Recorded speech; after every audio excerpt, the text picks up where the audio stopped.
जागर राम जी का नाम जपो सखियों, राम जी के नाम जपे जीवन की चार दिन की दौड़ में, राम जी के नाम जपे सखियों, राम जी के नाम जपे। नमो नारायण। आज हम आप सभी को पुरुषोत्तम मास महात्म अध्याय 8वां सुनाने जा रहे हैं। श्री कथा सार में आप सबका स्वागत है। आप सबका भगवान कल्याण करे। तो अध्याय 8वां। सूर्य जी बोले, हे तपोधन, विष्णु जी और श्री कृष्ण जी के संवाद को सुन संतुष्ट मन नारद नारायण से पुनः प्रश्न करने लगे। नारद जी बोले, हे प्रभु, जब विष्णु वैकुंठ चलेगा तब फिर क्या हुआ, कहिए। आदि पुरुष कृष्ण और हरिसूत का जो संवाद है वह सब प्राणियों को कल्याणकर है।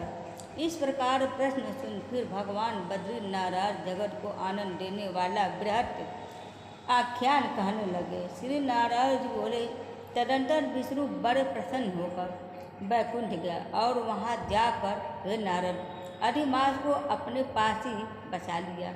अधिमास वैकुंठ में वास पाकर अत्यंत प्रसन्न हुआ और 12 मासों का राजा होकर विष्णु के साथ रहने लगा। 12 मासों में मलमास को श्रेष्ठ बनाकर विष्णु जी का मन बहुत ज़्यादा संतुष्ट हो गया। हे मुने, अनंतर भक्तों के ऊपर कृपा करने वाले भगवान युधिष्ठिर और द्रौपदी की ओर देखते हुए कृपा करके अर्जुन से बोले। श्री कृष्ण भगवान जी बोलते हैं, हे राजा साधु, हमको मालूम होता है कि तपोवन में आप लोगों ने दुखित होने के कारण पुरुषोत्तम मास का आदर नहीं किया। वृंदावन की शोभा के नाथ भगवान का प्रिय पात्र पुरुषोत्तम मास आप वनवासियों का प्रसाद से ही व्यतीत हो गया। भीष्म दुराचार करके भय से मंत्रस्त मन आप सब लोगों ने भय और देश के मुक्त होने के कारण प्राप्त पुरुषोत्तम मास का ध्यान नहीं किया। कृष्ण द्वैपायन व्यास देश से प्राप्त विद्या के आराधन में तत्पर रणवीर अर्जुन के इंद्रकील पर्वत पर चले जाने पर उसके वियोग से दुखित आप लोगों ने पुरुषोत्तम मास को नहीं जाना। और अब यदि आप यह मुझसे पूछेंगे कि हम क्या करें, तो मैं यही कहूँगा कि भाग्य का अवलंबन करो। पुरुषों का जैसा अदृश्य होता है वैसा ही सदा भोगता है। भाग्य से उत्पन्न जो फल है वह अवश्य ही भोगना पड़ता है। सुख दुख भय कुशलता इत्यादि भाग्य अनुसार ही मनुष्यों को प्राप्त होता है। अतः अदृश्य पर विश्वास रखने वाले आप लोगों को अदृश्य पर निर्भर रहना चाहिए। अब इसके बाद आप लोगों के दुख का दूसरा कारण और बड़ा आश्चर्यजनक इतिहास के सहित कहते हैं। हे महाराज, हमारे मुख से कहा हुआ आप सुनो। श्री कृष्ण जी भगवान जी बोलते हैं कि यह भाग्यशालिनी द्रौपदी पूर्व जन्म में बड़ी सुंदर मेधावी ऋषि के घर में उत्पन्न हुई थी। समय व्यतीत होने पर जब 10 वर्ष की हुई तब क्रम से रूप और लावण से युक्त अति सुंदरी और आकर्षण नेत्र से शोभायमान चातुर्य गुण से युक्त यह अपने पिता की एकमात्र इकलौती कन्या। अतः चतुरा गुणवती सुंदरी यह पिता की बड़ी लाडली थी। मेधावी ने सदा लड़के की तरह इन्हें माना, कभी भी अनादर नहीं किया। यह भी साहित्य शास्त्र में पंडिता और नीति शास्त्र में भी प्रवीणा थी। इसकी माता इसकी छोटी उम्र में ही मर गई।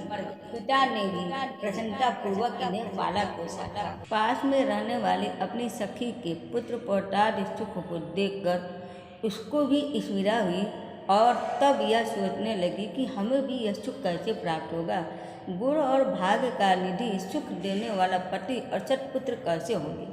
इस प्रकार मनोरथ विचारती सोचने लगी कि पहले मेरा विवाह उपस्थित था, परंतु भाग्य ने बिगाड़ दिया। अब क्या करने से अथवा क्या जानने से एवं किस देवता की उपासना करने से या किस मुनि के शरण जाने से अथवा किस तीर्थ का आश्रय करने से मेरी मनोकामना पूर्ण होगी। मेरा भाग्य कैसा सो गया है कि कोई भी पति मुझको वरण नहीं करता है। पंडित भी मेरा पिता मेरे ही दुर्भाग्य से मूर्ख हो गया। बड़ा आश्चर्य है, विवाह का समय उपस्थित होने पर भी मेरे समान वर को पिता ने नहीं दिया। मैं अपनी सहेलियों के बीच में प्रमुख हूँ, परंतु कुमारी होने के कारण पति दुख से पीड़ित हूँ। जैसे मेरी सखियाँ पति सुख को भोगने वाली है, वैसे मैं नहीं हूँ। मेरी भाग्यवती माता क्यों पहले मर गई। इस प्रकार चिंता से व्याकुल कन्या मनोरथ रूप समुद्र के मोह रूप जल में निमग्न हो शोक मोह रूप लहरों से पीड़ित हो गई। इसके पिता मेधावी ऋषि भी कन्या दान के लिए कन्या के समान वर ढूंढने के हेतु देश विदेश भ्रमण करने के लिए निकले, परंतु कन्या के अनुरूप वर न मिलने से अपने मनोरथ में निराश हुए। कन्या के और अपने भाग्य से कन्या दान रूप संकल्प के पूर्ण न होने से योग के कारण बड़ा भारी उनको ज्वर हो गया। अब सब अंग ऐसे टूटने लगे जैसे समस्त अंग टूट टूट कर अलग हो जाएंगे और ज्वर की ज्वाला से व्याकुल हुए। श्वास श्वास लेते महादारूढ़ मूर्छा से मदरा पान से उन्मत्त की तरह पैर लड़खड़ाते गिरते पड़ते किसी तरीके से घर और आते ही पृथ्वी पर गिर पड़ते। भाई से विवल कन्या जब तक पिता को देखने आए तब तक कन्या को स्मरण करते हुए मेधावी मुनि मरासन हो गए। भाग्य के फल स्वरूप बल से एकाएक कांपने लगे और कन्यादान प्रसंग से उठा हुआ जो महोत्सव था वह जाता रहा। तदंतर पहले किए हुए गृहस्थ आश्रम धर्म के परिश्रम के प्रभाव से संसार वासना को त्याग कर भगवान में चित्त को लगाने लगे। मन उस मुर्मुष मेधावी ऋषि ने शीघ्र ही नील कमल के समान श्याम त्रिवली से सुंदर आकृति वाले चिर पुरुषोत्तम हरि का स्मरण किए। हे रास के स्वामी, हे राधा रमन, हे प्रत्यंड भुचंड से दूर ही से ही देवताओं के शत्रु दैत्य को मारने वाले, हे अति उग्र दावानल के पान कर जाने वाले, हे कुमारी गोपिकाओं के उतारे हुए वस्त्रों को हरण करने वाले, हे श्री कृष्ण जी, हे गोविंद, हे हरे, हे मुरारे, हे राधेश, हे दामोदर, हे दीनानाथ, मुझ संसार में निमग्न की रक्षा कीजिए।